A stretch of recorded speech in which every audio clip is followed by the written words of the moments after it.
ஓம் சாந்தி. எல்லோரும் குஷியாக இருக்கிறீங்களா? 24/5/2026 சாக்கர் அவ்விக்த முரளி. Original date 28/2/2010. தேக உணர்வுடைய நான் இந்த ஹோலியை எரித்து, அதாவது இந்த பழைய நான் தேக உணர்வுன்ற நான் அதை எரித்து பரமாத்மாவுடன் தொடர்பின், அதாவது நிறங்களுடைய ஹோலியை கொண்டாடுங்க இல்லையா? கலர் பூசி கொண்டாடுவாங்க இல்லையா? ஸோ அதுமாரி பரமாத்மாவுடைய குணம்ன்ற கலர் பூசி ஹோலியை கொண்டாடுங்க அப்படின்னு பாபா சொல்கிறாங்க. ஸோ இன்றைக்கி ஹோலியஸ்ட் தந்தை, அதாவது மிக புனிதமான தந்தை தன்னுடைய ஹோலி குழந்தைங்களோடு ஹோலி பண்டிகை கொண்டாட வந்திருக்கிறார். ஹோலியஸ்ட் தந்தை. ஸோ நாலாபுரத்துலேயும் ரொம்ப தூரத்தில் இருக்கக்கூடிய குழந்தைங்க கூட பாப்தாதாவுடைய இதயத்தில் நிரம்பி தான் இருக்கிறாங்க இல்லையா? பாபாவை பார்க்க முடியலன்னு வருத்தத்தில் சில குழந்தைங்க இருப்பாங்க இல்லையா? அவங்க கூட என் இதயத்தில் தான் இருக்காங்கன்றார் பாப்தாதா. நாலாபுறங்களிலும் இருக்கக்கூடிய குழந்தைங்களுடைய நெற்றியில் பாக்கியத்தின் நட்சத்திரம் பிரகாசிக்கிறத பார்த்துட்டு இருக்கிறார். ஏன்னா அவர் எப்போவுமே ஆத்மாவை தான் பார்ப்பார். அந்த ஆத்மாவே அவருக்கு எப்படி தெரியுதுன்னா பாக்கியத்தின் நட்சத்திரமாக தெரியுது. ஸோ பாபா சொல்கிறாங்க, முழு கல்பத்திலையுமே வேறு யாருக்கும் இவ்வளோ பெரிய பாக்கியம் கிடைக்கிறதே கிடையாது இல்லை? கடவுள்கிட்டே ஞானத்தை எடுத்து உலகத்துக்கு அதிபதி ஆகிற பாக்கியம் யாருக்காவது கிடைக்குதா? ஏன்னா இப்போ சங்கமேகத்தில் நீங்கள் அடையிற பிராப்தியின் ஆதாரத்தில் தான் அவ்வளவு உயர்ந்த பவித்திரமான ஆத்மாக்களாக ஆகிறீங்க. அதாவது எதிர்காலத்தில் இரட்டை பவித்திரதாரியாக, இரட்டை கிரீடதாரியாக ஆகிறீங்க. ஏன் இரட்டை பவித்திரன்றாரு? ஆத்மாவும் தூய்மையாக இருக்குது, சரீரமும் தூய்மையாக இருக்குது. பவித்திரம்னா தூய்மை. ஸோ முழு கல்பத்திலும் சுற்றி வந்து பாருங்கள், தர்மாத்மா கூட இந்த மாதிரி இரட்டை பவித்திரதாரியாக ஆக முடியாது இல்லை? தர்மத்தை ஸ்தாபனை செய்யக்கூடிய ஆத்மா மேலேருந்து ஸ்ட்ரைட்டாக வரும், ஆத்மா தூய்மையாக தான் இருக்கும். ஆனால் அது ஒரு உடம்புக்குள்ளே பிரவேசமாகும் இல்லையா? அந்த உடம்பு அழுக்காக தான் இருக்கும். அடுத்து அது எடுக்க போகிற உடம்பும் அழுக்கான உடம்பு தான் எடுக்கும். ஸோ நம்ம மட்டும்தான் உடம்பும் தூய்மை, ஆத்மாவும் தூய்மையாக இருக்குன்ற. ஸோ குழந்தைகளாகி நீங்கள் இரட்டை பவித்திரதாரியாக ஆகிறீங்க. அதோடைய அடையாளமாக தான் இரட்டை கிரீடம் கொடுக்கப்பட்டிருக்குது. இரட்டை தூய்மையாக இருக்கிறீங்க, ஆத்மாவும் தூய்மை, உடம்பும் தூய்மைன்றதுக்காக. இன்றைக்கி எல்லாருமே ஹோலி கொண்டாடுறாங்க. ஆனால் நீங்கள் மட்டும்தான் இரட்டை ஹோலி கொண்டாடுறீங்க, அல்லது இரட்டை ஹோலியாக ஆகுறீங்க, தூய்மை ஆகுறீங்க. அதன் நினைவாக அவங்க ஒரு விழாவாக ஹோலி கொண்டாடுறாங்க பக்தி மார்க்கத்தில். உங்களுடைய ஒவ்வொரு அடியும் ஸ்ரீமத் படித்தான் ஒவ்வொரு காரியமும் நீங்கள் செய்கிறீங்க இல்லையா? ஸோ அந்த ஒவ்வொரு செயலும் மற்றும் உங்களுடைய வாழ்க்கையின் மகத்துவத்தை தான் ஒரு திருவிழா ரூபத்தில் அவங்க கொண்டாடுறாங்க. நீங்கள் எடுத்து வைக்கிற ஒவ்வொரு அடியின் மகத்துவமும் வாழ்க்கையின் மகத்துவமும் தான் அவங்க உற்சவமாக கொண்டாடுறாங்க. நீங்கள் இந்த சங்கமயுகத்தில் ஒவ்வொரு நாளும் ஒவ்வொரு அடியிலுமே ஊக்க உற்சாகமாக தான் இருக்கிறீங்க. அந்த ஊக்க உற்சாகத்தில் இருக்க உங்களுக்கு வருமானம் ஏறிக்கிட்டே இருக்குது. சோர்ந்து போக போக வருமானம் இழந்துட்டுருக்குங்க. இதை புரிஞ்சுக்கிட்டாலே சோர்வடைய மாட்டீங்க. சோர்வடைவதற்கு காரணமான அந்த விகாரத்தை அம்சம் மாத்திரம் கூட வர விட மாட்டீங்க. காமம் வந்தாலும் உற்சாகம் போயிடும், கோபம் வந்தாலும் போயிடும், பற்று பேராசை அகங்காரம் வந்தாலும் போயிடும். ஸோ எச்சரிக்கையாக இருக்கணும்.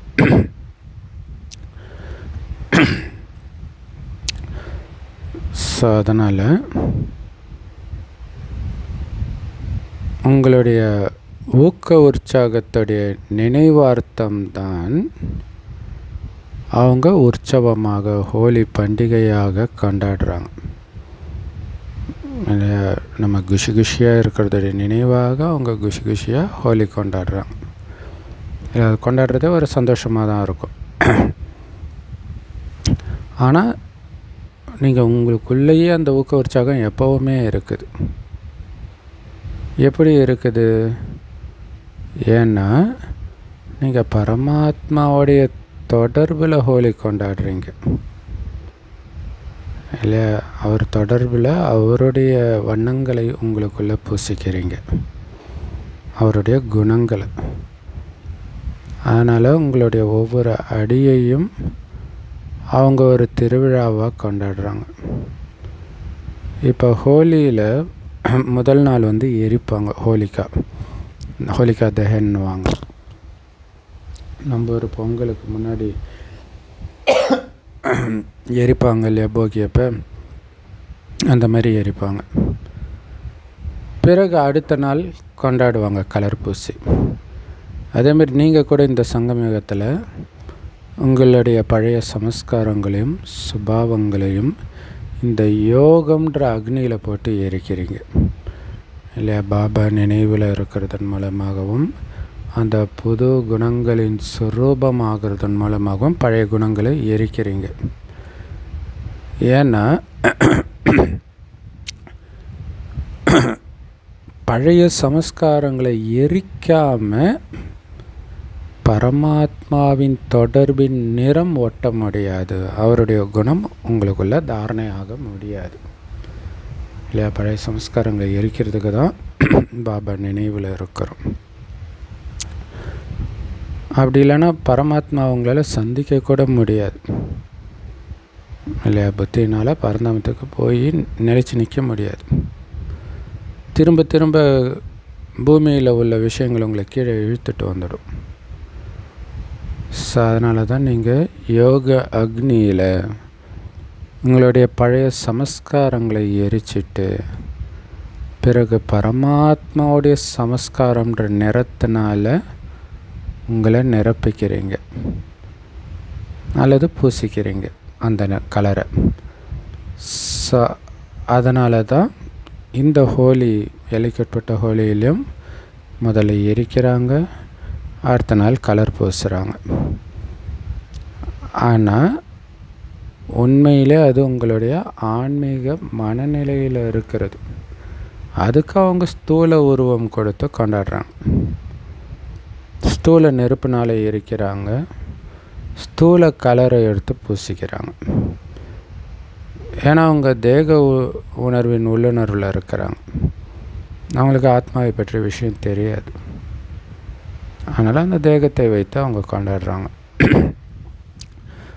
நீங்கள் ஹோலியாக ஆகுறீங்க, அவங்க ஹோலியை கொண்டாடுறாங்க இல்லையா? நம்ம ஹோலி ஆகிறது தான் நம்ம ஹோலி கொண்டாடுறது. அவங்க சும்மா ஹோலி பண்டிகையை மட்டும் கொண்டாடுறாங்க. உங்களை தவிர முழு கல்பத்திலும் வேறு யாருமே ஆன்மீக ஹோலி கொண்டாடுறது கிடையாது. இரட்டை பவித்திரதாரியாக ஆகிறது கிடையாது இல்லையா? உடலும் தூய்மை, ஆத்மாவும் தூய்மையாக உங்களை தவிர யாரும் ஆகிறது கிடையாது. ஸோ அதனால் நீங்கள் எங்கேருந்து வேணாலும் வந்திருக்கலாம் பாபா சந்திக்க. ஆனால் பாபாவுடைய சங்கத்தின் ஹோலியில் வந்திருக்கிறீங்க, பரமாத்மாவின் சங்கத்தின் ஹோலியை கொண்டாட வந்திருக்கிறீங்க. ஹோலி அப்படிங்கிறதுக்கு ஹிந்தியில் நடந்தது நடந்து விட்டது. ரஜினி பாபா படத்தில் கதம் கதம் சொல்லுவார் இல்லையா? அதுதான் ஹோலியோடைய அர்த்தம். முடிஞ்சது முடிஞ்சு போச்சு. இங்கிலீஷில் ஹோலினா புனிதம், அதுவும் பொருந்தது. அடுத்தது முடிஞ்சது முடிஞ்சு போச்சு அப்படிங்கிற அர்த்தமும் இருக்குது. அதனால் நாம் நாடகத்தின்படி எதெல்லாம் நடந்துச்சோ அதெல்லாம் ஹோலி அப்படின்னு சொல்கிறோம். அது கடந்த காலம், முடிஞ்சிடுச்சின்னு சொல்கிறோம். ஸோ முடிஞ்சது முடிஞ்சதாகவே இருக்கட்டும். ஸோ எந்த ஒரு வீணான விஷயத்தையும் நீங்கள் சிந்தனையில் கூட கொண்டுட்டு வராதீங்கன்றார். நடந்து முடிஞ்ச விஷயங்கள், உங்களை மற்றவர்கள் நிந்தனை பண்ண விஷயங்கள், உங்கள் வாழ்க்கையை நரகமாக்கின விஷயம், அதை பற்றி சிந்திக்க கூட செய்யாதீங்கன்றார். முடிஞ்சதா எண்ணி கொண்டாடப்படும் ஹோலியைத்தானே கொண்டாடிட்டு இருக்கிறீங்க. இல்லை அப்படின்னு அர்த்தம், கடந்ததுக்கு முற்றுப்புள்ளி வச்சுட்டீங்க, எரிக்கிறீங்க. அதை திரும்ப அதுக்கு உயிர் கொடுக்க மாட்டேன், சிந்திச்சா உயிர் கொடுக்குறேன்னு அர்த்தம். ஸோ அப்படித்தானே ஹோலியை கொண்டாடிட்டு இருக்கிறீங்க. நீங்கள் எல்லோருமே ஹோலி, அதாவது தூய்மையாக ஆகிறதுக்காக முழு முயற்சி செஞ்சு தூய்மையை தாரணை பண்ணுறீங்க. இல்லை, முழு ஹோலி ஆகிறதுக்காக முழு முயற்சி பண்ணுறீங்க, தூய்மையை தாரணை பண்ணுறீங்க. ஸோ அதனால தான் எதிர்காலத்தில் உங்களுடைய இரட்டை பவித்திரத்தாவின் அடையாளமாக இரட்டை கிரீடத்தை காட்டுறாங்க. இல்லை, டபுள் தூய்மையாக இருக்கிறதோடைய அடையாளமாக. இன்றைக்கி குழந்தைங்க, நீங்கள் ஒவ்வொருத்தரும் எதை எரிச்சிட்டு போக போகிறீங்க? பாப் தாதாவுடைய பிறந்த நாள் அன்னைக்கு, போன ஞாயிற்றுக்கிழமை இந்த முரளி வந்ததில்லை, அதை பற்றி சொல்கிறார். அதாவது சிவஜெயந்தி அப்போ ஹோம்ஒர்க் கொடுத்திருந்தார். என்ன ஹோம்ஒர்க்கு? பாபாவுக்கு பிறந்த நாள் பரிசாக உங்களுடைய கோபத்தை கொடுத்துடுங்க, என்ன ஆனாலும் கோபப்பட மாட்டேன் அப்படின்னு சத்தியம் பண்ணிட்டு போங்கன்னு பாபா சொன்னார்.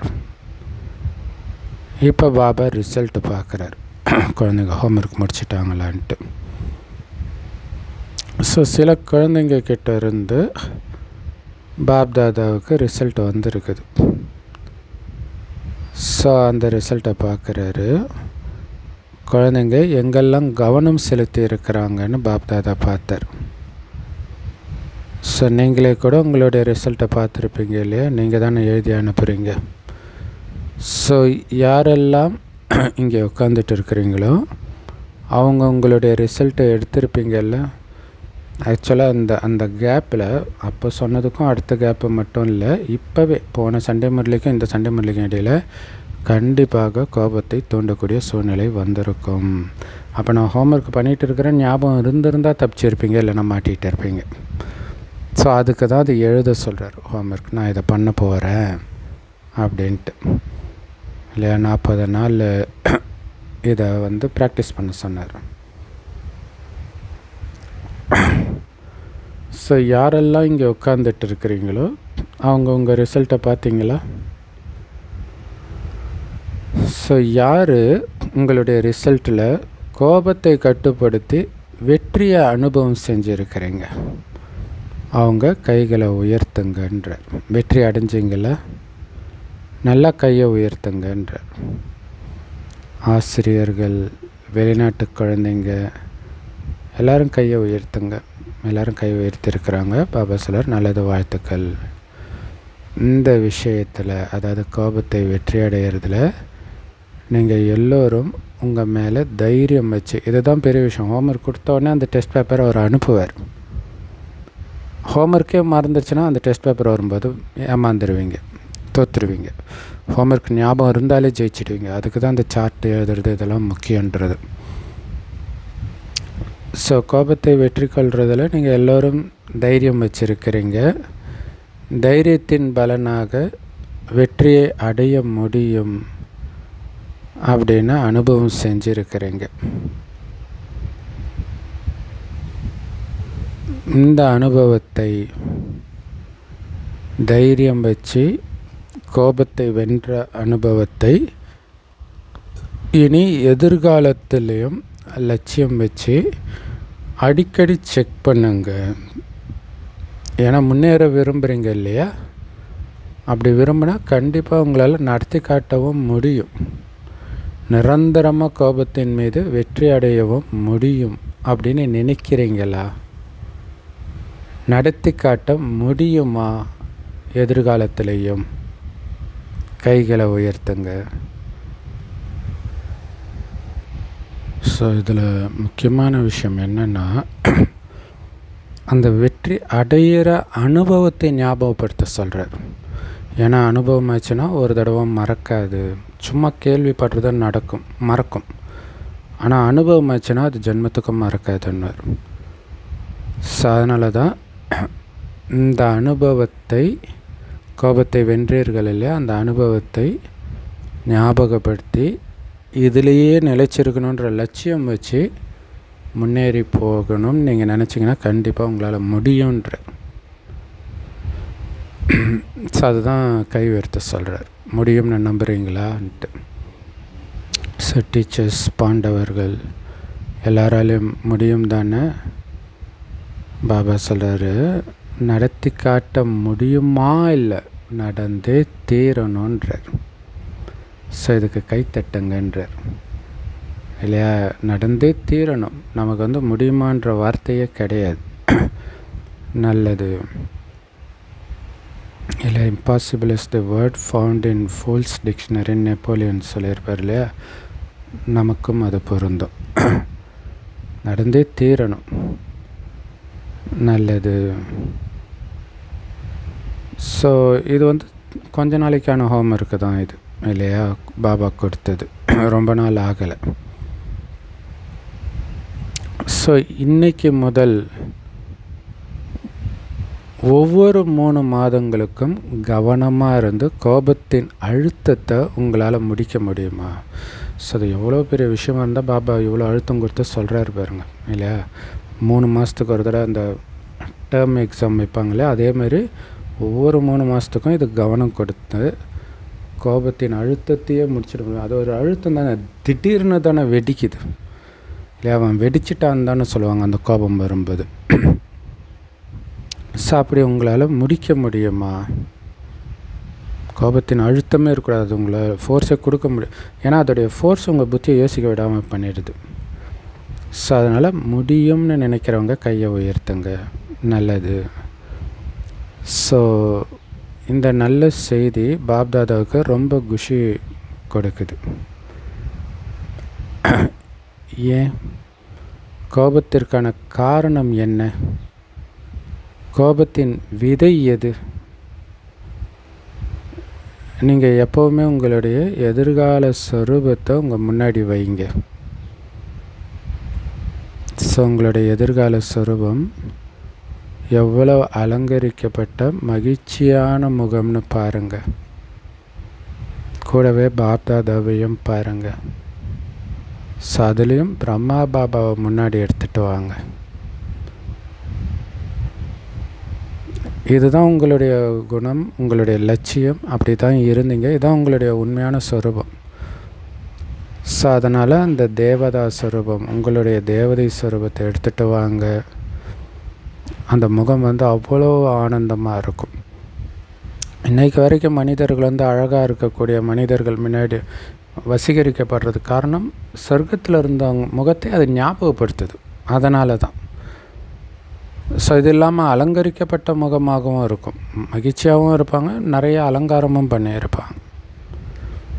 ஸோ அதேமாதிரி பிரம்மா பாபாவை முன்னாடி எடுத்துகிட்டு வாங்க இப்போவே கூடன்றார். சங்கமயத்தில் பிரம்மா பாபா எப்படி இருந்தார்? கொஞ்சம் கூட முகம் மாடினதே கிடையாது. ஏன்னா சிவத்தந்தையோ நிராகாரராக இருக்கிறாருன்னு சொல்லிடுவீங்க. அவருக்கு உடம்பு கிடையாதுப்பா, அவருக்கு என்னன்ட்டு. ஆனால் பிரம்மா பாபா உங்களை மாதிரியே உடம்பு கொண்டவர் தானே. ஸோ உங்களை மாதிரியே பொறுப்புகளின் கிரீடம் அணிஞ்சிருக்கிறார் தானே. இருந்தாலும் எப்பவும் புன்னகையுடன் கூடிய மகிழ்ச்சியான முகத்தோடு தானே இருந்தார். இல்லை, எந்த அளவுக்கு பொறுப்பு இருக்கோ அந்த அளவுக்கு நிறைய பிரச்சனைகள் வரும். கோபத்தை தூண்டக்கூடிய சூழ்நிலை வரும். ஆனால் அவர் சிரித்த முகம் மாறாமல் இருந்தார். ஏன்னா இந்த விகாரங்களின் மீது வெற்றி கொண்டு சரீரம் இருந்தால் கூட காரியம் செஞ்சுக்கிட்டே உங்கள் முன்னாடி ஒரு முன்னுதாரணமாக இருந்தார் விகாரங்களை வெல்வதில். இல்லையா? காரியம் செய்யும்போது தான் ஆத்மா பலகீனமாகும், பாபா நினைவில்லாமல் காரியம் செஞ்சால். ஸோ அப்போ அந்த மார்கண்டேயன் எப்படி சிவலிங்கத்தையே கட்டி பிடிச்சின்னு இருக்கிறானோ அந்த மாதிரி சதா பாபா நினைவில் இருந்து அவர் நான் முன்னுதாரணமாக இருக்கிறேன், குழந்தைங்களுக்கு நான் என்ன செய்கிறேனோ அதை பார்த்து குழந்தைங்க பண்ணுவாங்க அப்படிங்கிறதுல கவனமாக இருந்தார். நாமளும் அப்படி இருக்கணும். ஆனால் தான் பாபா எப்போவுமே உங்களை தனியாக இருக்கிறதா புரிஞ்சிக்காதீங்க, எல்லோரும் உங்களை பார்க்குறதா புரிஞ்சுக்கோங்கன்றார். அது மட்டும் இல்லை, உங்களுக்கு என்ன பிரம்மா பாபாவோட அதிக பொறுப்பு இருக்குதா என்ன? இல்லை, உலகத்திலே அதிக பொறுப்பு அவருக்கு தான் இருந்துச்சு. அத்தனை குழந்தைங்கள பார்த்துக்கணும், அவ்வளோ எதிர்ப்பு வந்தது இல்லையா? ஸோ பிரம்மா பாபாவுடைய பொறுப்புக்கு முன்னாடி உங்கள் பொறுப்புலாம் ஒன்றுமே கிடையாது. இதோடைய மகிமையை தூக்கி முகமது நபிக்கு போட்டு ஒரு சினிமா பாட்டு கூட வரும். 1000 தரம் சொல்வேன் நம் துன்பம் கொஞ்சம் அவருக்கு முன்னாடி, முகமது நபிக்கு முன்னாடி அப்படின்வாங்க. ஸோ இங்கே துன்பம் விஷயம் கிடையாது, பொறுப்பு. ஏன்னா பாபா துன்பத்தை அனுபவிக்கவே இல்லை, உள்ளும் புறமும் ஆனந்தமாகவே இருந்தார், நாராயணனாக போகிற அந்த போதையிலே இருந்தார். ஸோ கடைசி வரைக்கும் கர்மாத்தீத்த வைப்ரேஷன் மூலமாக அவர் அவ்யக்த ஃபரிஸ்தாவாகவே இருந்தார் என்றார். கடைசி வரைக்கும் அதே நிலை இல்லை. பாபா வந்ததுலேருந்தே அவர் மர்ஜீவா வாழ்க்கை தான் வாழறார். இப்போ அவருக்கு எந்த விதமான கவலையும் கிடையாது இல்லையா? ஸோ அதனால் இப்போ பாப்தாதாவுக்கு கோபத்தை பரிசாக கொடுத்துட்டிங்கல்ல, அதை மறுபடியும் எடுத்துக்க மாட்டிங்களே, அப்போ இடையில் கோபப்பட்டவங்களும் அதை எடுத்துக்கிட்டோன்னு அர்த்தம். ஸோ அதனால் காரியம் செய்யும்போது அங்கங்கே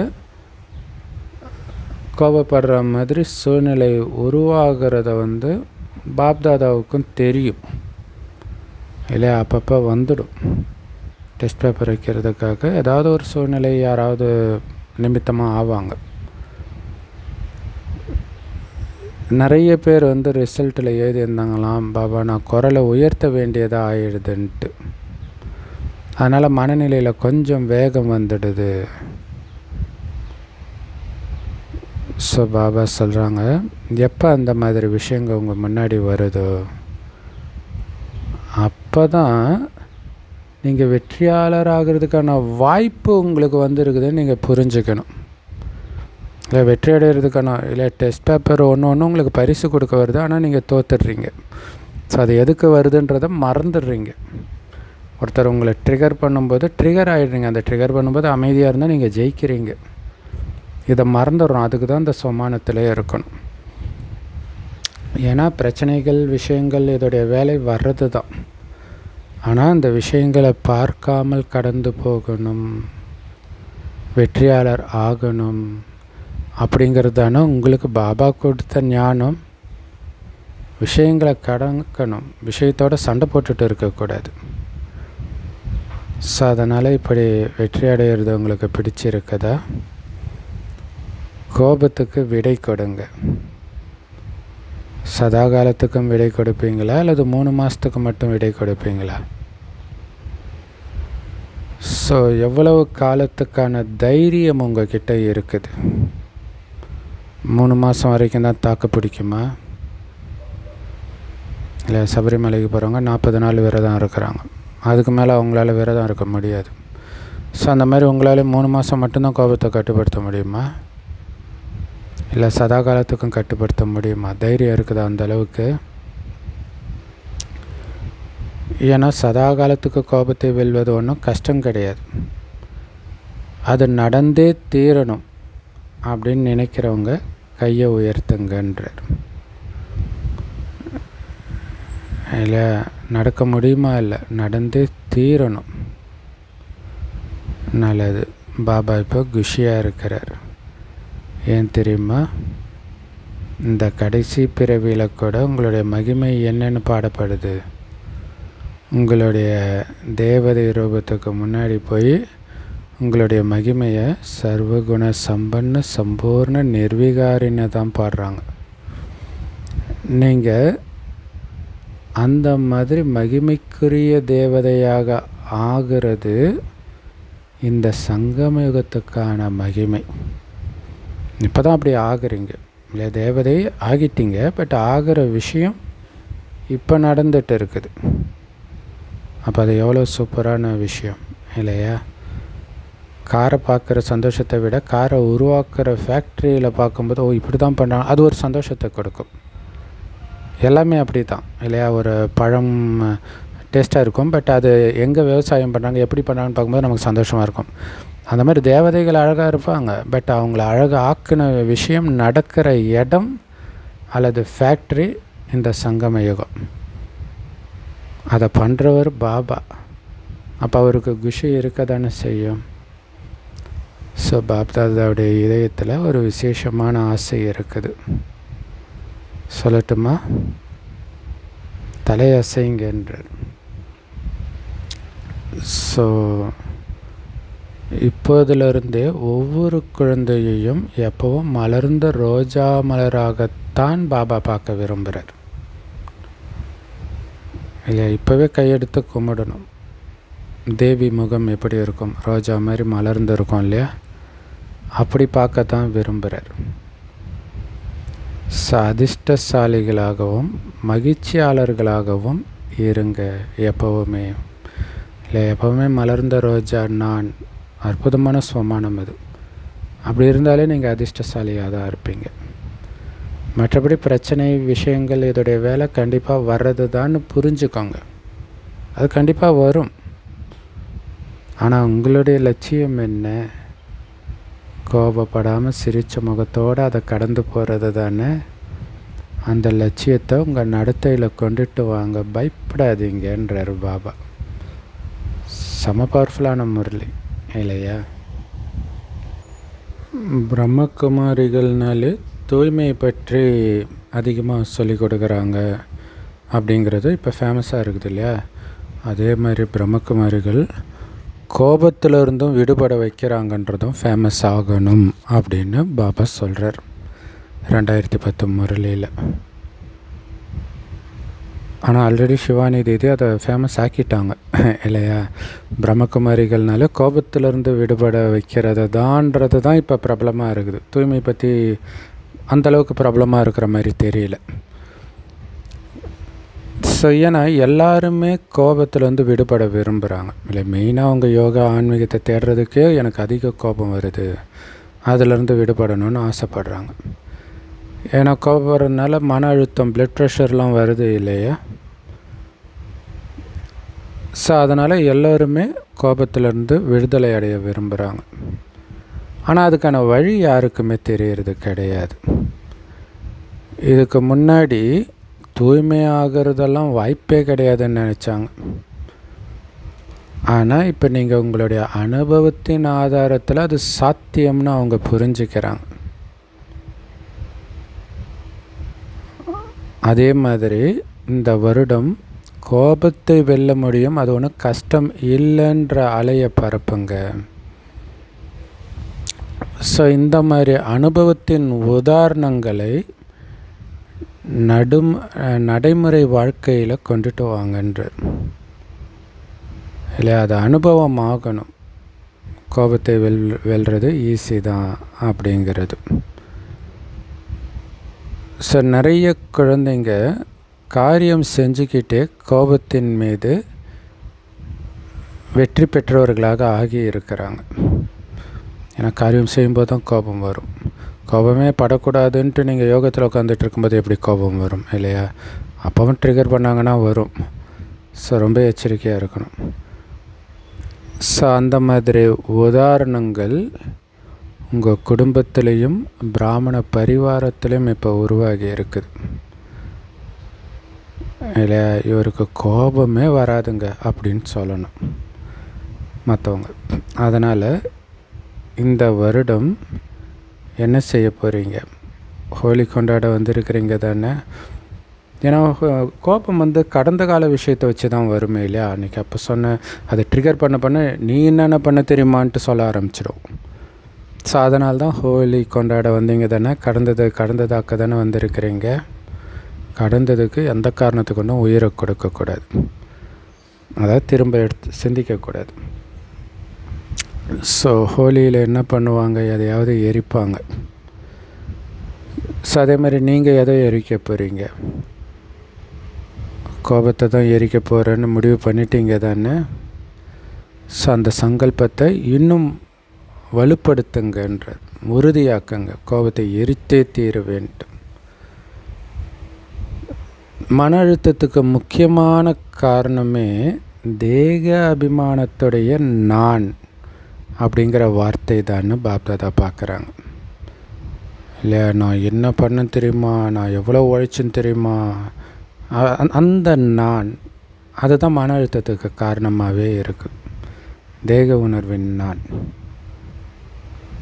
இல்லையா. நான் வெறும் ஆத்மா இந்த உடம்பு மூலமாக நடிச்சிட்டு இருக்கிறேன், அடுத்து வேறு ஒரு உடம்பு எடுக்க போகிறேன்றது இருக்கும் பொழுது நீங்கள் எதுக்கும் டென்ஷன் ஆக மாட்டீங்க. ஸோ தேக உணர்வின் நான்னு ஒன்று இருக்குது, இன்னொன்று ஆத்மா நான்ன்ற நானும் இருக்குது.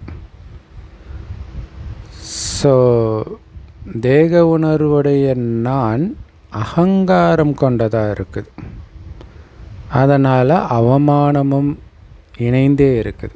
அகங்காரம் இருந்தால் அவமானமும் இருக்கும் இல்லையா. ஸோ அதுதான் உங்களுக்கு மனச்சோர்வை கொடுக்குது.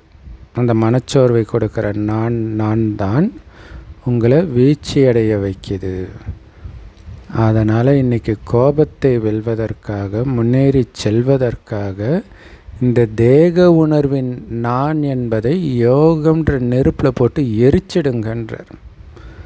தேகமே கிடையாது, இப்போ நான் வெறும் ஜோதி இல்லை. தேகம்னு இருக்கும்போது தான் நான் இவங்களுக்கு சொந்தம், அவங்களுக்கு சொந்தம், எனக்கு இவங்க சொந்தம், எந்த சொந்தமும் கிடையாது. வெறும் ஜோதி, பரமாத்மாவுக்கு மட்டுமே சொந்தம். உலகத்தின் ஒளியாக இருக்கிறீர்கள்னு பாபாவும் சொல்லியிருக்காரு, பைபிள்லையும் இருக்குது. எல்லோருக்கும் ஒளி காட்டுறேன் எப்படி வாழணுன்ட்டு. அதுக்கு தடையாக இருக்கிறது தேக உணர்வின் நான். அதை எரிச்சிடுங்க. தேக உணர்வின் நான் தான் அநேக விதமான நான் நோயை எடுத்துகிட்டு வந்துடுது. அதையெல்லாம் எரிச்சிடுங்க. நான் ஆத்மாவாக இருக்கிறன்ற இந்த நான்ன்ற சத்தத்தை மட்டும் உறுதிப்படுத்துங்க. மற்ற எல்லா நானையும் யோக அக்னியில் எரிச்சிட்டு போங்கன்றார் மதுபனை விட்டு போகும்போதே. ஏன்னா பலவிதமான நான் இருக்குது இல்லையா. ஸோ அதனால் இன்றைக்கி எரிக்கக்கூடிய ஹோலியை கொண்டாடுங்க. ஏன்னா கோபத்துக்கான முக்கிய காரணமே இந்த மன அழுத்தம் தான். ஏதோ ஒன்று மைண்டை அழுத்த ஒரு டைமில் வெடிச்சிடுறீங்க கோபமாக. அதுக்கு முக்கியமான காரணம் அந்த தேக உணர்வின் நான். ஸோ அதனால் இந்த தேக உணர்வின் நான் முடிவுக்கு கொண்டுட்டு வரணும் அப்படின்னு உறுதியான சங்கல்பம் வைங்கன்ற. இதை எரிச்சிடணுன்றார் தேக உணர்வின் நான். ஏன்னா அது கூட ஒரு சுமை தானே. அதனால் நீங்கள் ட்ரெயினில் போனாலும் சரி, ஃப்ளைட்டில் போனாலும் சரி, இந்த சுமையை இங்கேயே எரிச்சிட்டு போங்க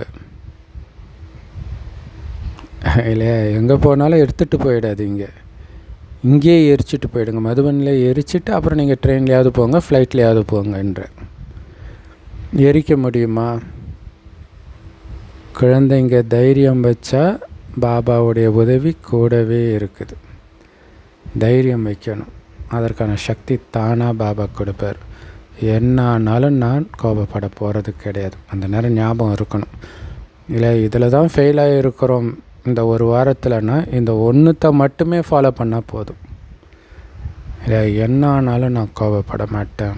ஏன்னா எல்லோரும் கடைசியாக சொல்கிறது காமத்தை கூட ஜெயிக்க முடியுதுப்பா, இந்த கோபத்தை ஜெயிக்க முடியலன்னு தான் சொல்கிறாங்க இல்லையா. தைரியம் வைங்க, அப்பாவுடைய உதவி கூடவே இருக்குது, அதற்கான சக்தி வந்துடும். அதனால் வெற்றியும் கூடவே இருக்குது. அப்படின்னு யார் புரிஞ்சிருக்கிறீங்களோ, நான் வெற்றியாளராக ஆகியே தீரணும்னு யார் யோசிக்கிறீங்களோ அவங்க கையை உயர்த்துங்க. ஆகியே தீரணும் இல்லையா? தைரியம் இருக்கிற இடத்துல பாபா இருப்பார், பாபாவுடைய உதவி இருக்கும். பாபாவுடைய உதவி இருக்கிற இடத்துல வெற்றி கண்டிப்பாக இருக்கும். அப்போ வெற்றி அடைந்தே தீரணும்னா தைரியம் வச்சா போதும். ஸோ அந்த மாதிரி தைரியம் வைக்கிறவங்கள கை உயர்த்த சொல்கிறார். ஆகியே தீரணும். இன்றைக்கி நிறைய விஐபிக்கள் வந்திருக்கிறாங்க, அவங்களும் கை உயர்த்துகிறாங்க. விஐபிக்களாக வந்தவங்கள பாபா எழுந்து நிற்க சொல்கிறார். ஸோ எல்லோரும் எழுந்து நிற்கிறாங்க, கையையும் உயர்த்துகிறாங்க. பாபா சொல்கிறாரு, கை தட்டுங்க. வெற்றியாளர் ஆவீங்களா பாருங்க. அதாவது புதுசாக ஒருத்தர் டக்குன்னு அப்படியே மதுபனுக்கு வராருன்னு வச்சுக்கோங்க, புத்தம் புதியதா, அவருக்கு ஒன்றுமே புரியாது என்ன நடக்குதுன்ட்டு இல்லையா? ஜென்ரல் ஆன்மீக கூட்டம் இப்படியா இருக்கும், சும்மா எதையாவது ஒன்று மகிமை பாடிட்டு கர்த்தருக்கு ஸ்தோத்திரம், ஸ்ரீராம ஜெயம் இந்த மாதிரி பாடிட்டு இருப்பாங்க. ஆனால் இங்கே நம்மளா அந்த மகிமைக்குரியவராக ஆக்கிட்டு இருக்கிற நினச்சி பார்க்கவே மெய்சில் இருக்குது பாருங்கள். கேட்குறார் பாபா, வெற்றியாளர் ஆவீங்க தானே? கோபத்தின் மீது வெற்றியாளர் ஆவீங்க தானே? யாரெல்லாம் வெற்றியாளர் ஆவீங்களோ அவங்க ஒவ்வொருத்தருக்கும் இப்போ மாலை அணிவிக்கப்பட்டு கொண்டு இருக்கிறதுன்றார். வாழ்த்துக்கள் வாழ்த்துக்கள் இல்லை, வெற்றியாளருக்குத்தானே மாலை அணிவிப்பாங்க, ஆனால் ஆகிறதுக்கு முன்னாடியே அணிவிக்கிறேன். ஸோ ஒரு விதத்தில் விஜய் அவர்கள் இந்த எலெக்ஷன் கேம்பெயின்லேயே மாலையிலேயே தான் இருந்தார் ஃபுல்லாகவே. அதுவே எல்லாருக்கும் ஒரு பீதியை உருவாக்கி இருக்கும். வெற்றி அடைந்த பிறகு வரக்கூடிய கொண்டாட்டத்தை கேம்பெயின்லேயே கொண்டாடின மாதிரி இருந்துச்சு. ஸோ அந்த மாதிரி பாபாவே நமக்கு மாலை அணிவிக்கிறார், வாழ்த்தும் சொல்கிறார்.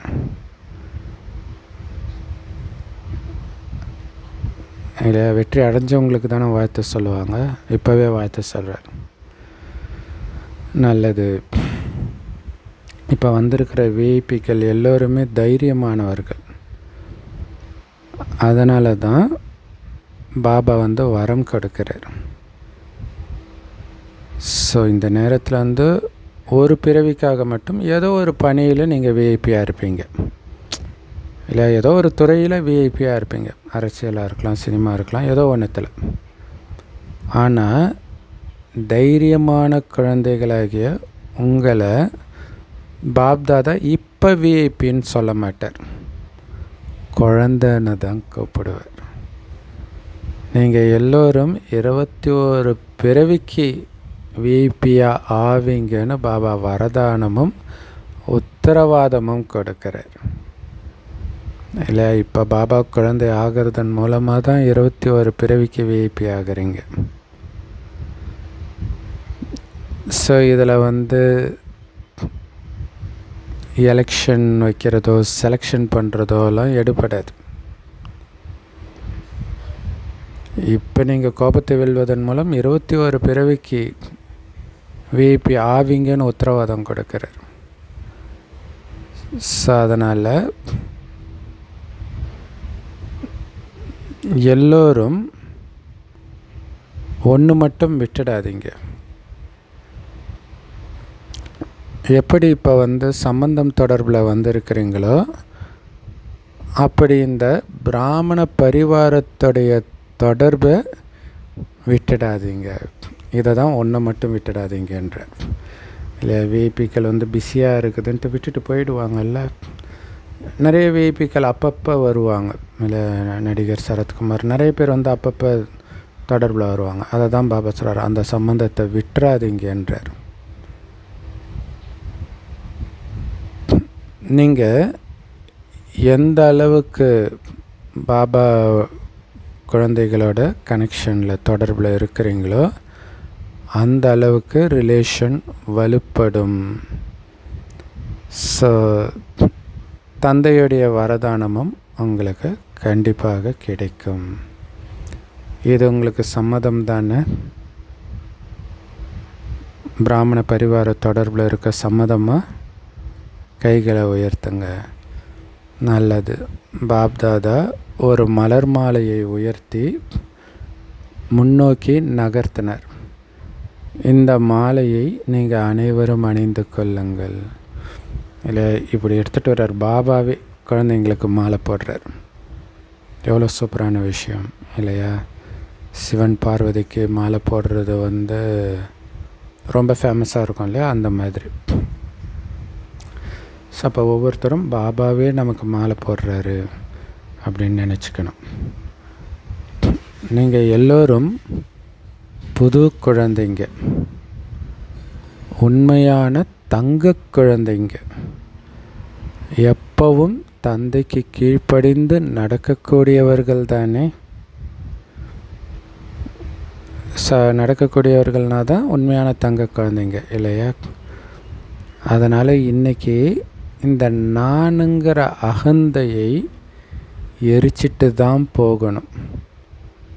யார் முதல் முறையாக வந்திருக்கிறீங்களோ அவங்க எழுந்து நில்லுங்க. நல்லது. முதல் முறையாக வந்திருக்கிற குழந்தைங்களுக்கு முதல் முறையாக வந்ததுக்காக பாப்தாதா பல மடங்கு வாழ்த்துக்கள் கொடுக்கிறார். எப்படி இப்போ முதல் முறையாக வந்திருக்கிறீங்களோ அப்படி முதல் நம்பர்லேயும் வரணும், முதல் பிரிவிலும் வரணும். ஸோ ஏன்னா முதல் நம்பர் மமா பாபா அது மட்டும்தான் ஏற்கனவே நிச்சயிக்கப்பட்டிருக்குது. மற்ற எல்லா சீட்டும் காலி தான். யார் வேணாலும் எப்போ வேணாலும் வந்துக்கலாம். ஸோ அதனால் முதல் டிவிஷனில் வாங்க. அதுக்கான தைரியம் இருக்குதா? யாருக்கு தைரியம் இருக்குதோ அவங்க கைகளை உயர்த்துங்க. கவனித்து யோசித்து உயர்த்துங்க. தைரியம் இருக்குது தானா நமக்கு அப்படின்னு யோசித்து உயர்த்துங்க. ஏன்னா டெஸ்ட் பேப்பர் கொடுப்பார். குழந்தை சொன்னது உண்மைதானான்னு சோதிக்கிறதுக்கு தான் அந்த டெஸ்ட் பேப்பர். இல்லை கடவுள் ஏன் சோதிக்கிறாருன்னா இதுக்கு தான் சோதிக்கிறார். ஞானம் நடத்துகிறாரு, அதை குழந்தை ஃபாலோ பண்ணுதா, ஹோம்ஒர்க் பண்ணுதான்னு செக் பண்ணுறதுக்காக தான் பாபா சோதிக்கிறார். ஸோ அதனால் பாபா சொல்கிறார், நீங்கள் லாஸ்ட்டாக வந்திருக்கலாம், ஆனாலும் ஃபாஸ்ட்டாக முன்னேறி ஃபஸ்ட்டு வரணுன்ற லட்சியம் வைங்க. ஏன்னா நேரத்தை நம்ப முடியாது. நீங்கள் லாஸ்ட்டாக வந்தீங்கன்றதுக்காக நேரம் அப்படியே இருக்காது. அதனால் செம ஃபாஸ்ட்டாக போயிடணும். அடுத்து என்ன நடக்குமோ தெரியாது இல்லையா? அதனால் இப்போ என்ன செய்யணுமோ அதை தீவிர முயற்சியாளராகி செஞ்சிடுங்க. ஏன்னா நீண்ட காலம் செஞ்சிருக்க வேண்டிய முயற்சியை நீங்கள் எல்லோரும் இப்போ குறைஞ்ச காலத்தில் செஞ்சு முடிக்க வேண்டிய கட்டாயத்தில் இருக்கிறீங்க இல்லையா? 12 மாதம் ஸ்கூல் நடக்குது. ஒரு 11ஆவது மாதம் தான் ஒருத்தன் சேர்றான்னா அதுக்கு முன்னாடி 10 மாதம் படிக்க வேண்டிய படிப்பெல்லாம் மொத்தமாக சேர்த்து அவன் 2 மாதத்தில் படித்து முடிக்கணும்ல. அந்த மாதிரி தான் நாம் நீண்ட காலமாக பண்ணியிருந்துருக்கணும். இன்னும் 10 வருஷம்தான் இருக்குது. 90 வருஷமாக பண்ண வேண்டிய முயற்சியை இந்த 10 வருஷத்தில் நீங்கள் முடிக்கணுமே. அந்த 10 வருஷமும் இருக்குமா தெரியாது. இப்போ ஓரிரு வருடத்துலேயே முடிச்சிடணும். வேறு வழி கிடையாது. அந்த கட்டாயத்தில் இருக்கிறீங்கன்றார். ஸோ அதனால் அதுக்கு தைரியம் இருக்குதா? கைகளை உயர்த்துங்க. பாருங்கள், உங்களை ஃபோட்டோ எடுத்துகிட்டு இருக்கிறோம். ஸோ அந்த மாதிரி தைரியமுடைய குழந்தைங்களுக்கு பாபா வாழ்த்து கொடுக்கிறார். தைரியம் உங்களுடையது, உதவி பாபாவுடையது. ஆனால் தைரியத்தை மட்டும் இழந்துடாதீங்க. என்ன வேணாலும் ஆகட்டும், கோபப்படவே மாட்டேன், காம வயப்படவே மாட்டேன். இதில் தைரியம் இழக்காமல் இருக்கணும். நானும் பாபா 3வது. யாரையும் விட்டிங்கன்னா காமம் வரும், கோபம் வரும், பற்று வரும், பேராசை வரும், அகங்காரம் வரும், எல்லாம் வந்துடும். ஸோ உங்களுடைய பாக்கியத்தின் நட்சத்திரம் சதா ஜொலிச்சுக்கிட்டு இருக்கணும். விகாரம் வந்துடுச்சுன்னா அது ஜொலிக்காது. இந்த பிறவியுடைய தீவிர புருஷார்த்தம் கிடையாது, தீவிர புருஷார்த்தம் தான் பல பிறவிக்கான பாக்கியத்தை உருவாக்கும். ஸோ அதனால் தைரியத்தை ஒருபோதும் விட்டுடாதீங்க. இல்லையா? பாருங்கள், புருஷார்த்தமே கிடையாது இப்போ நமக்கு, தீவிர புருஷார்த்தம் தான். இதுதான் பல ஜென்மத்திற்கான பாக்கியத்தை உருவாக்குது. அதனால் ஒருபோதும் தைரியத்தை விட்டுடாதீங்க. விஷயங்கள் வரும், பிரச்சனை வரும், நோய் வரும், எது வேணாலும் வரட்டும். ஆனால் அந்த விஷயங்கள் ஒன்றும் மகாவீரர் கிடையாது. நீங்கள் தான் மகாவீரர்கள். நீங்கள் தான் சர்வசக்திவானுடைய குழந்தைங்க. உங்கள் முன்னாடி அந்த விஷயங்கள்லாம் ஏமாத்துறோன்றார். சூப்பர் இல்லையா? சர்வசக்திவான் முன்னாடி விஷயங்கள்லாம் ஏமாத்துறோம். நிறைய தேவி தேவதைகள் காலு கீழே அசுரன் இருப்பான். நடராஜர் அசுரனுக்கு மேலே டான்ஸ் ஆடுவார், சங்கர். ஸோ அதனால் அந்த விஷயங்கள்லாம் ஏமாத்துறோம். என்ன ஆனாலும் அமைதியும் ஆனந்தத்தையும் இழக்க மாட்டேன், தூய்மை இழக்க மாட்டேன். ஏன்னா நான் சர்வசக்திவானுடைய குழந்தைங்கன்றார். ஸோ விஷயங்கள் வந்தாலும் அது போயிடும், நிரந்தரமாக இருக்க போகிறது கிடையாது. அப்படி உங்களை விட்டுட்டு போக போகிற அந்த விஷயங்களுக்கு பின்னாடி போய் உங்கள் அதிர்ஷ்டத்தை இழந்துடாதீங்க. இந்த கோபத்தை தூண்டக்கூடிய சூழ்நிலை வருதுன்னா தொடர்ந்து அது இருக்காது, கொஞ்சம் நேரத்தில் போயிடும். நீங்கள் சிரிச்சுக்கிட்டே போயிட்டீங்கன்னா போதும், அது கடந்து போயிடும். நீங்கள் சிரிச்சுக்கிட்டே டாட்டா காட்டிட்டீங்கன்னு அர்த்தம். நல்லது, உட்காருங்க. பாப்தாதா அன்பாக வாழ்த்துக்களை கொடுத்துக்கிட்டு இருக்கிறார். எந்த விஷயத்துக்காக? தைரியம் வச்சுருக்கிறீங்க இல்லையா? அதுக்காக. ஒவ்வொரு குழந்தையுடைய தைரியத்துக்கான சங்கல்பத்துக்காக பாபா மகிழ்ச்சி அடைகிறார். ஸோ அதனால் ஹோலி கொண்டாடிட்டீங்களா? நல்லது, உட்காருங்க. பாப்தாதா அன்பாக வாழ்த்துக்களை கொடுக்குறார். எதுக்காக தெரியுமா? தைரியம் வச்சுருக்கிறீங்க இல்லையா? ஸோ அதுக்காக தான் வாழ்த்து கொடுக்குறாரு. ஸோ அந்த சங்கல்பம், தைரியத்திற்கான சங்கல்பத்துக்காக பாபா குஷியம் அடைகிறார். ஹோலி கொண்டாடிட்டீங்களா?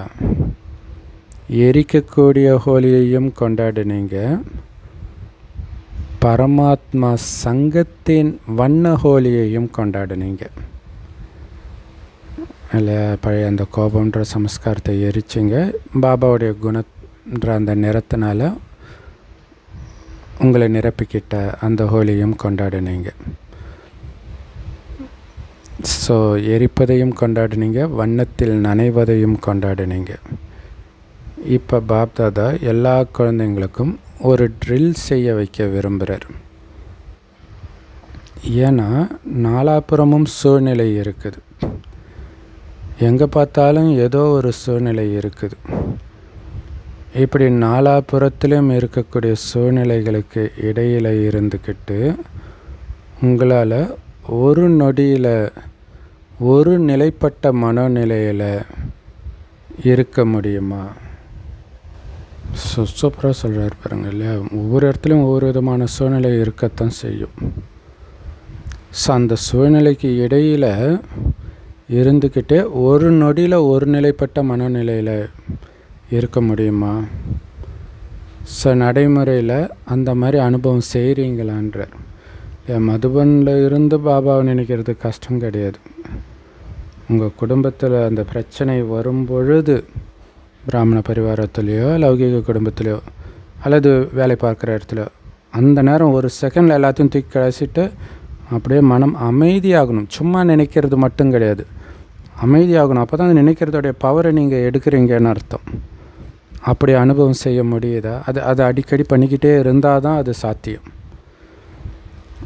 அல்லது ஏதோ ஒரு காரணத்துக்காகவோ அல்லது காரணம் இல்லாமலோ விஷயத்தை பற்றிய வீணான எண்ணங்களின் புயல் வரும் பொழுது அந்த நேரத்தில் உங்கள் மனதையும் புத்தியையும் ஒருநிலைப்படுத்த முடியுதா? இல்லை சில சமயம் காரணம் இல்லாமலே பழைய கடந்த கால விஷயம் திடீர்னு ஞாபகம் வரும். அப்படியே புயல் மாதிரி வரும், கட கட கட கட கடன்னு. அந்த நேரத்தில் டக்குன்னு உங்களுடைய புத்தியை ஒருநிலைப்படுத்த முடியுதா? மனசையும் புத்தியோன்றார். இதெல்லாம் ரொம்ப முக்கியம் இல்லையா? கடைசி நேரத்தில் அந்த உயிர் பிரிகிற நேரம், உலகம் அழிகிற நேரம், எல்லாத்துலேருந்தும் விலகி இருக்கணும். விலகி இருந்ததுனால தான் தெய்வம்னு கோயில் கட்டி கும்பிட்றாங்க. ஸோ இந்த ஒருநிலைப்பாட்டுடைய சக்தியின் ட்ரில்லை தான் சரியான நேரத்தில் செஞ்சு பார்க்குறீங்களான்னு கேட்குறாரு. இல்லை, மனசை டக்கு டக்கு டக்குன்னு ஒருமுகப்படுத்த முடியணும். அந்த பிரச்சனை வரும்போது சரியான நேரத்தில் எப்போவுமே பண்ணணும். அந்த பிரச்சனையின் போது விட்டுருவீங்க. அது காரணம் என்ன தெரியுமா? நிறைய வேலை செய்யும் பொழுது நினைவில்லாமல் வேலை செய்கிறதுக்கு காரணம். அதுக்கு தான் அரை மணி நேரத்துக்கு ஒரு தடவை டிராஃபிக் கண்ட்ரோல் மைண்டு கரெக்டாக தான் இருக்குதா செக் பண்ணிக்கிட்டே இருக்கணும். ஏன்னா எந்த நேரத்தில் பயங்கரமான டெஸ்ட் பேப்பர் வரும்னு தெரியாது.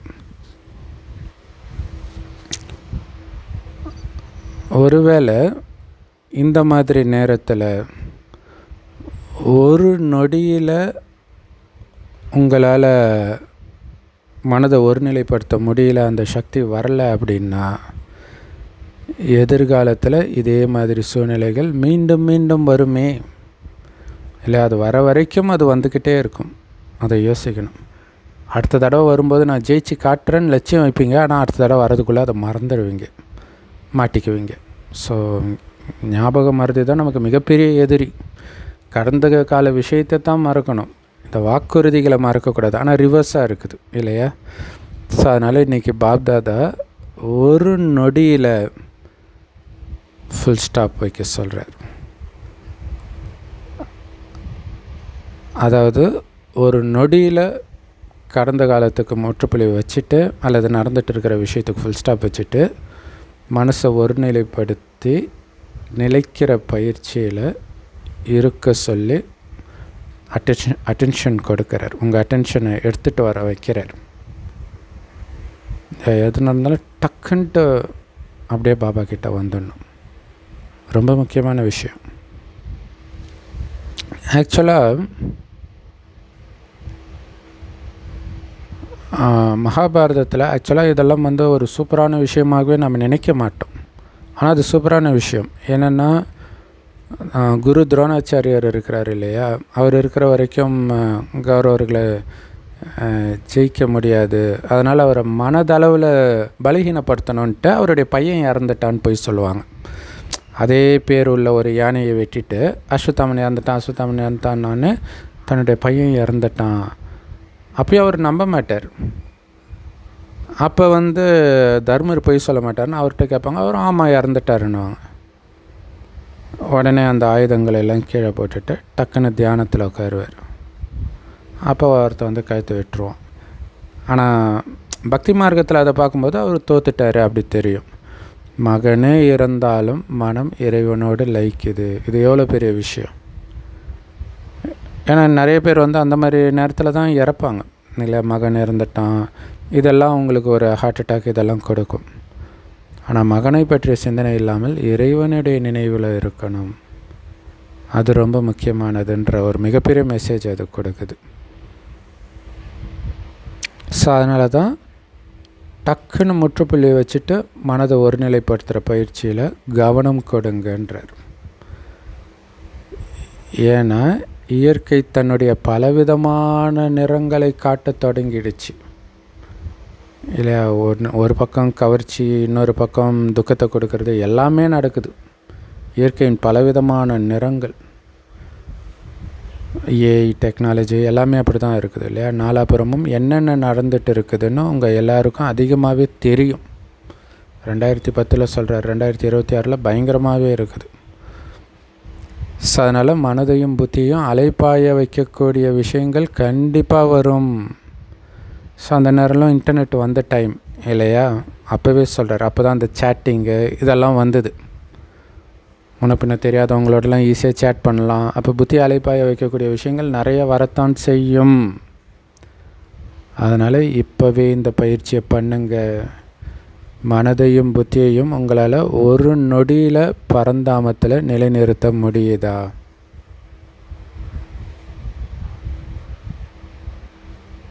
டக்கு டக்குன்னு புத்தியை பரந்தாமத்தில் நிலைநிறுத்தணும். இப்போ உங்களை ஃபரிஸ்தா ரூபத்தில் நிலைநிறுத்துங்க. அடுத்தது இப்போ உங்களை நான் பிராமணன், மாஸ்டர் சர்வசக்திவானாக இருக்கிறேன், இந்த நிலையில் நிலைநிறுத்துங்க. ஸோ பயிற்சி கொடுக்குறார். ஒரு செகண்டில் புள்ளியாகி பரந்தாமத்துக்கு போயிடுங்க. அடுத்தது அப்படியே சூக்ஷ்ம உடலோட ஃபரிஸ்தாவாக ஆகுங்க. அடுத்தது நான் பிராமணன், மாஸ்டர் சர்வசக்திவான். அந்த கோயிலில் இருக்கிற சிலைகள் எல்லாம் பிராமணர்களுடைய சிலை. ரூபம் மட்டும் தேவதை ரூபத்தை கொடுத்துட்டாங்க, அவ்வளோதான். மாஸ்டர் சர்வசக்திவானாக இருக்கிறேன், இந்த மாஸ்டர் சர்வசக்திவான்ற நிலையில் நிலைநிறுத்துங்க. இப்படி பாபா ட்ரில் செய்ய வைக்கிறார். இந்த மாதிரி பயிற்சியை நாள் முழுவதும் எப்பெல்லாம் டைம் கிடைக்குதோ மீண்டும் மீண்டும் மீண்டும் மனசை ஒருநிலைப்படுத்திக்கிட்டே இருங்க. ஒருநிலைப்படுத்த முடியுதா செக் பண்ணிக்கிட்டே இருங்க. இல்லை புதுசாக வண்டி ஓட்டுறவங்க அடிக்கடி பிரேக்கை பிடிச்சி பார்ப்பாங்க, பிரேக் ஆக நிற்கிதா, ஏன்னா ஒரு பயம் இருக்கும்ல. அதேமாதிரி மனசை இங்கே பிரேக் போடுறது தான் இது. ஒருநிலைப்படுத்துதான் இந்த மனசை டக்குன்னு பிரேக்கு போட்டு அப்படி பரந்தாமத்துக்கு போகணும், சூக்ஷ்மவாதனத்துக்கு போகணும். ஒருநிலைப்பட்டு நிற்கிதா செஞ்சு பாருங்கன்றார், மீண்டும் மீண்டும் செஞ்சு பாருங்கன்றார். நீங்கள் எதை விரும்புகிறீங்களோ, எங்கே விரும்புகிறீங்களோ அங்கே உங்கள் மனம் ஒருநிலைப்படணும். புருஷார்த்தம் செய்யும் பொழுது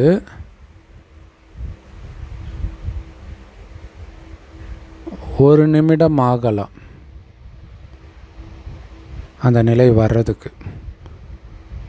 ஆனால் ஒரு நொடியில் ஃபுல் ஸ்டாப் வைக்கணும். அந்த அளவுக்கு பக்காவாக்குங்க. ஏன்னா அந்த மாதிரி மனதை கிளர்ச்சி அடையக்கூடிய நேரம் இப்போ தயாராகிட்டு இருக்குதுன்றார். ஒரு செகண்டில் மயக்க வச்சிடும். இப்போ எவ்வளோ எச்சரிக்கையாக இருக்கணும் பாருங்கள். ஸோ கவர்ச்சினாலும் சரி, கடுமையான தொல்லையினாலும் சரி, ஒரு செகண்டில் மனதை அப்படியே பயமுறுத்த வச்சிடும்.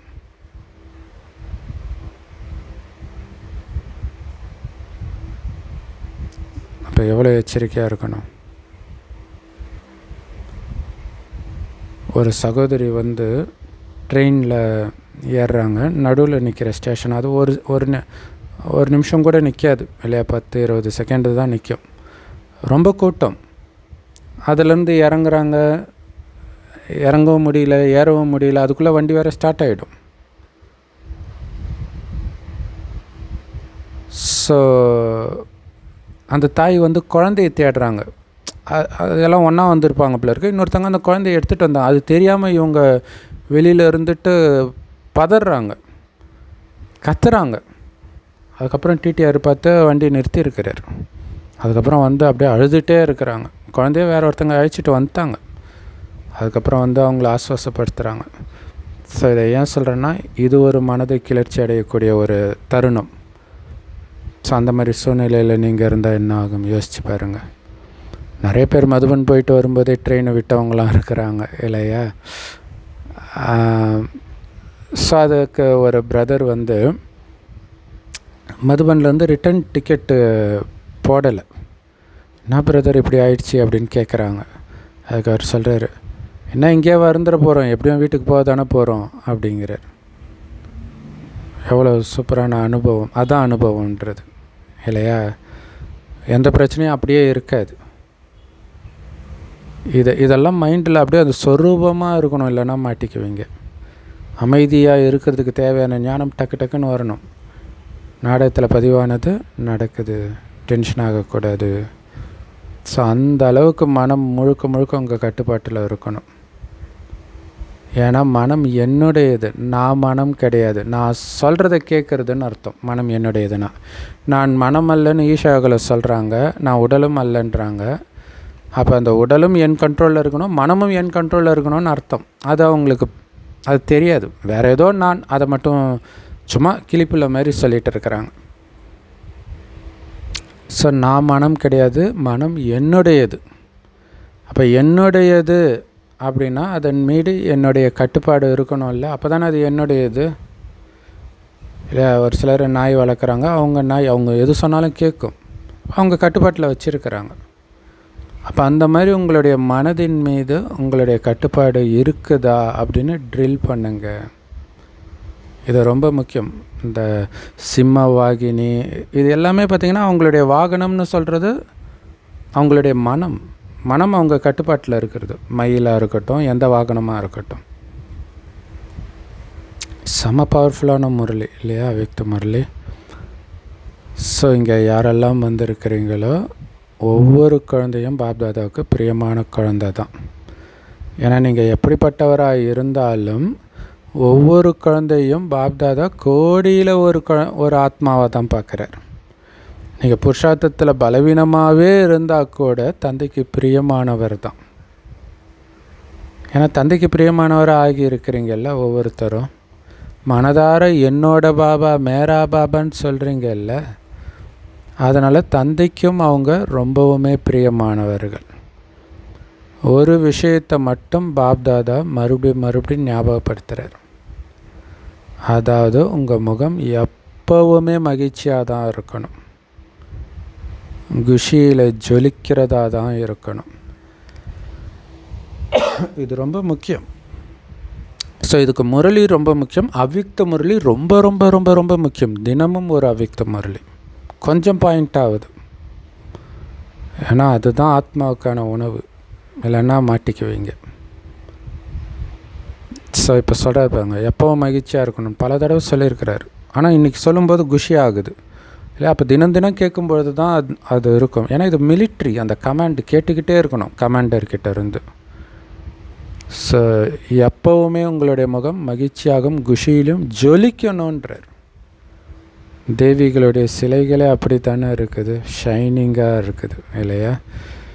ஸோ மற்றபடி விஷயங்கள் வந்து போகும், ஆனால் மகிழ்ச்சி போகக்கூடாது. ஏன்னா சங்கமேகத்துடைய குஷி தான் பரமாத்மாவுடைய பரிசே. குஷியை தான் கொடுத்துருக்கிறார் இல்லையா. ஒருத்தர் கொடுக்குற கிஃப்டை நம்ம காசு கொடுத்து வாங்கின பொருளை விட அதிகமாக பாதுகாக்கணும். ஏன்னா அது அவங்களுடைய அன்பு, அதை வீணாக்கக்கூடாது. அந்த மாதிரி குஷி பாபா எனக்கு கொடுத்த கிஃப்ட்டுன்றதை மறந்துடக்கூடாது. ஹோலியுடைய அர்த்தம் என்ன தெரியுமா? இந்த மாதிரி விஷயங்கள் வரும்பொழுதும் நான் ஹோலி கொண்டாடிட்டு வந்திருக்கிறேங்கிறது ஞாபகம் வரணும். அப்படின்னு என்ன அர்த்தம்? கோபத்தை எரிச்சிட்டு வந்திருக்கிறேன், பாபாவோடைய வர்ணத்தை பூசிட்டு வந்திருக்கிறேன், கடந்ததுக்கு முற்றுப்புள்ளி அல்லது எரிச்சிட்டு வந்திருக்கிறேன்றது ஞாபகம் வரணும். ஹோலி எது நடந்து முடிஞ்சதோ அந்த விஷயம் முடிஞ்சிடுச்சு, அதான் ஹோலி. விஷயங்கள் போகட்டும், ஆனால் குஷி போயிடக்கூடாது. திரும்ப அதை தான் சொல்கிறார் இல்லையா. ஸோ இன்னும் ஒருபடி மேலே போய் பாபா சொல்கிறார் பாருங்க, குஷிங்கிறது பரமாத்மா கொடுத்த பரிசு, பரமாத்மா கொடுத்த பொக்கிஷம் இல்லை. பிராமண வாழ்க்கையின் உயிர் சுவாசம் குஷின்னுவார். குஷி இல்லைன்னா நீங்கள் பிராமண வாழ்க்கையில் இல்லை, செத்துட்டீங்கன்னுவார். ஸோ பாபா எப்போவுமே சொல்கிறது குஷியாக இருங்க, குஷியை பகிருங்கள். இந்த ஸ்லோகன் உங்களுக்கு எப்போவுமே ஞாபகம் இருக்கணுன்றார். Be happy, share happy. So எந்த அளவுக்கு இந்த குஷியை ஷேர் பண்ணிக்கிறீங்களோ அந்த அளவுக்கு அது அதிகரிக்கும். உங்களுடைய மகிழ்ச்சி நிறைந்த முகம் நடந்தாலும் சுற்றினாலும் தானாகவே சேவை செஞ்சுக்கிட்டு இருக்கும். யார் உங்கள் முகத்தை பார்த்தாலும் இவங்களுக்கு அப்படி என்ன கிடச்சிருக்குதுன்னு யோசிப்பாங்க. அதனால் இன்றைக்கி ஹோலியின் மனதுக்கு பிடித்த மிட்டாய் என்ன தெரியுமா? குஷி. எல்லோரும் அந்த குஷின்ற மிட்டாய் சாப்பிட்டீங்களா? எப்போவும் சாப்பிட்டுக்கிட்டே இருங்க. இதில் எந்த நோயும் வராது இந்த மிட்டாய் சாப்பிட்றதுனால. அந்த மிட்டாய் சாப்பிட்டா சுகர் வரும், அதெல்லாம் வரும் இல்லையா. நல்லது. பாப்தாதா மறுபடியும் ஒரு சிக்னல் கொடுக்கிறார். சுய புருஷார்த்தத்தின் மூலமாக சுய முன்னேற்றம் மற்றும் சேவையில் முன்னேற்றம், இந்த ரெண்டுத்துலேயும் கவனம் செலுத்திக்கிட்டே இருங்க, அலட்சியமாக இருக்காதுங்க இல்லையா. சுய புருஷார்த்தத்தில் முன்னேற்றம் இருக்கணும், சேவையில் முன்னேற்றம் இருக்கணும். முன்னேறி கொண்டே செல்லுங்கள், சதா பறந்து கொண்டே இருங்கள், மற்றவர்களையும் பறக்கச் செய்யுங்கள். நல்லது. ஒவ்வொரு குழந்தைங்களும் ஊக்க உற்சாகத்தோடு இருக்கிறத பாப்தாதா பார்க்குறாங்க. ஆனால் இதில் என்ன சேர்க்கணும் அப்படின்னா, எப்போவுன்ற வார்த்தை, சதான்ற வார்த்தையை சேர்த்துக்கணும் இல்லையா. சில நேரம் மட்டும் ஊக்க உற்சாகத்தோடு இருந்தோன்னு இருக்கக்கூடாது. இந்த சில நேரம்ன்ற வார்த்தையை பிராமணர்களுடைய டிக்ஷனரியிலேருந்து நீக்கிடுங்கன்றார். அதனால் நாலாபுரத்திலும் இருக்கக்கூடிய குழந்தைங்க ஹோலி கொண்டாடினீங்க, பழசை எரிச்சிங்க, பரமாத்மாவுடைய தொடர்பின் வண்ணத்தை பூசிக்கிட்டீங்க. ஸோ முடிஞ்சு போனது முடிஞ்சதாகவே இருக்கட்டும் அப்படிங்கிற ஹோலியையும் கொண்டாடினீங்க. ஸோ அதனால் பாப்தாதா எல்லா குழந்தைங்களையும் தன்னுடைய இதயத்தில் கொண்டுட்டு வந்து நேரடியாக பார்த்துட்டு இருக்கிறார். ஸோ பல கோடி மடங்கு அன்பு நினைவுகளையும் வணக்கத்தையும் சொல்கிறார். வரதானம்: எப்பொழுதும் கட்டளை எனும் திலகமிட்டு கொண்டு முதற் பரிசை பெறக்கூடிய கட்டளைக்கு கீழ்ப்படிந்தவர் ஆகுங்கள். அதுக்கு விளக்கம்: எந்த குழந்தைங்களுடைய நெத்தியில் கீழ்ப்படிதல் அப்படிங்கிற நினைவின் திலகம் இடப்பட்டிருக்குதோ அவங்க ஒரு சங்கல்பத்தை கூட பாபாவுடைய கட்டளையின்றி எழுப்ப மாட்டாங்கன்றார். அவங்களுக்கு தான் முதற் பரிசு கிடைக்கிதுன்றார். சமசுப்பரில் இந்த விஜய் அவர்கள் அந்த பதவி பிரமாணம் பெறும்போது அடுத்தது புஷி ஆனந்த் வந்து பதவி பிரமாணம் ஏற்கணும். அப்போ அவர் விஜயை பார்க்குறார். பதவி பிரமாணம் பண்ணுறது கூட விஜய் அவர்கள் சொன்னால் தான் இவர் செய்வேன்றார். ஸோ அதனால தான் அவருடைய நம்பிக்கைக்குரியவராக அவர் கூடவே வச்சிருக்கிறார். ஸோ அந்த மாதிரி நாம் பாபாவுடைய கட்டளை இல்லாமல் நான் எதுவுமே பண்ண மாட்டேன் அப்படிங்கிறது சதா ஞாபகம் இருக்கணுன்றார். அதுதான் திலகம், நாம் அணிஞ்சிருக்கிற நினைவின் திலகம். சதா பாபாவின் கட்டளைக்கு கீழ்ப்படிந்தவன் நான். பாபா கட்டளை இல்லாத எண்ணத்தை கூட நான் எழுப்ப மாட்டேன்றார். பாபா எப்படிப்பட்ட எண்ணத்தை எழுப்ப சொன்னாரோ அந்த மாதிரி எண்ணத்தை மட்டும்தான் எழுப்புவேன் அப்படின்னு யார் இருக்கிறாங்களோ அவங்களுக்கு தான் முதல் பரிசு கிடைக்கும்ன்றார். அப்போ இது ஞாபகம் இருந்துக்கிட்டே இருக்கணும். பாபா சொல்கிறது மீறி வேறு எதையும் எண்ணத்தில் கூட எடுத்துகிட்டு வர மாட்டேன்னு இருக்கிறவங்க. சீதைக்கு அந்த லக்ஷ்மணன் கீழ்ச்ச கோட்டுக்குள்ளே இருக்கணுன்றது தான் கட்டளை. அதே மாதிரி நீங்கள் எழுப்புகிற ஒவ்வொரு சங்கல்பம், அதாவது எண்ணம் கூட பாபாவுடைய கட்டளைன்ற கோட்டுக்குள்ளே தான் இருக்கணும். அதை மீறிய எண்ணம், தேவையில்லாத எண்ணங்களை யோசிக்கக்கூடாது. அப்போ தான் சதா பாதுகாப்பாக இருப்பீங்க. அப்போ எந்த வகையான ராவணனுடைய சமஸ்காரங்களும் உங்களோட சண்டை போட முடியாது. அப்போ உங்களுக்கு நேரமும் வேஸ்ட் ஆகாது. இல்லை ராவணனுடைய சமஸ்காரம் வந்தால் தானே உங்களுக்கு பிரச்சனையே. அது வரலைன்னா டைம் வேஸ்ட் ஆகாது. எவ்வளோ சூப்பரான வரதானம் இல்லையா ஸ்லோகன். யார் மேலேயாவது உங்களுக்கு பற்று இருந்துச்சுன்னா கண்டிப்பாக அந்த பற்று புருஷார்த்தத்தில் சோம்பலை உருவாக்கும் இல்லையா. பாபாவை நினைக்க கூடாது. யார் மேலே பற்று இருக்குதோ அவங்க நினைவு தானே வரும். அப்புறம் எப்படி பாபாவை நீங்கள் நினைப்பீங்க? இப்போ புருஷார்த்தத்தில் சோம்பலை உருவாக்குது இல்லையா. இப்போ பற்று இல்லாமல் இருக்கிறது எவ்வளோ முக்கியமான விஷயம். யார் மேலே வேணாலும், காதல், காமம், குழந்தை, அப்பா அம்மா, உடன் பிறந்தவர்கள், நண்பர்கள் அல்லது பிஸ்னஸ்ஸு, பேர் புகழ், எதன் மேலே பற்று இருந்தாலும் பாபாவை நினைக்க மாட்டீங்க. அதுதான் எல்லாத்தையும், எல்லா பற்றையும் அறுத்து பாபாவை மட்டுமே நினச்சிட்டு இருக்கணும். அந்த பற்றை அறுத்து பாபாவுக்கு பலியிடுங்க. அவ்யக்த இஷாரா. சதா ஆடாத அசையாத உறுதியான ஒரே சீரான மனநிலையை அனுபவம் செய்யுங்க. எப்பவுமே ஒருத்தருடைய நினைவில் மட்டும் இருந்து ஏக்ரஸ் நிலையை உருவாக்குனீங்கன்னா தான் 1/1/1 இல்லையா 1ஆம் தேதி சத்தியுகத்தின் முதல் நாள், முதல் பிரிவில், முதல் வம்சத்தில், முதல் ரேங்கில் சத்தியுகத்தில் பிறக்கக்கூடியவர்களாக வந்துடுவீங்கன்றார். எப்போ ஒரு பாபா தவிர வேறு எந்த நினைவும் இல்லாமல் இருக்கணும்.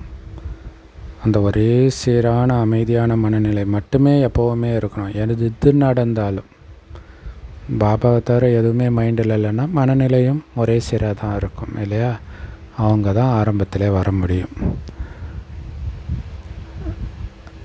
ஸோ நீங்கள் சென்டரில் இருந்தாலும் சரி, சென்டருக்கு வெளியில் இருக்கிறவங்களா இருந்தாலும் சரி, எப்போவுமே பாபாவே பார்க்கணும், பாபாவே ஃபாலோ பண்ணணுன்ற இந்த பாடத்தை உறுதிப்படுத்துங்க. அப்போ எப்படிப்பட்ட சூழ்நிலை வந்தாலும் தடுமாற மாட்டீங்க இல்லையா. பாபா மீட்டப்போ எதிர பாபா இருக்கார், அப்போ மட்டும் இல்லை, எப்போவுமே பாபாவை பார்த்துக்கிட்டே இருங்கன்றார். பாபா சொன்னதையே நினச்சி அதைப்படியே ஃபாலோ பண்ணுறேன்னு செக் பண்ணிக்கிட்டே இருங்க. அப்போ தான் எந்த சூழ்நிலையிலும் தடுமாற மாட்டீங்க.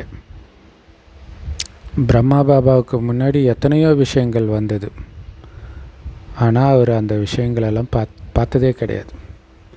ஒரு தந்தையை மட்டும்தான் பார்த்தார். அதனால தான் அவர் முதலிடத்தை பிடித்தார்.